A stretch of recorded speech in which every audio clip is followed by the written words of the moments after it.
Oh, dang. So why do basements flood? You know, when it rains, the water always finds its way to the lowest point. That usually means it ends up around your home's foundation, and that's when the trouble starts. The house might start to settle, and before you know it, water is seeping into your basement.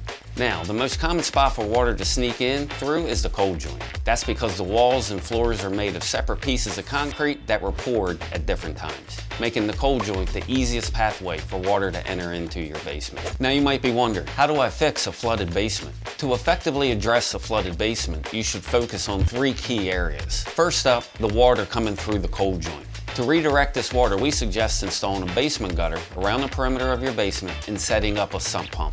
The gutter will gather the water coming in through the cold joint and direct it to the sump pump, which will then push the water out and away from your home using an exterior drainage system. This way, the water won't find its way back to your home's foundation. Next, let's talk about the moisture coming in through the walls.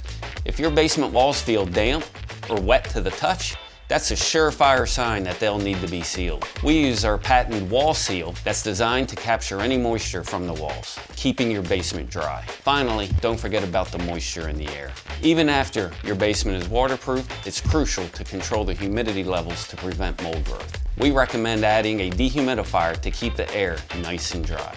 If you'd like more information or want to schedule a free inspection, click the link below.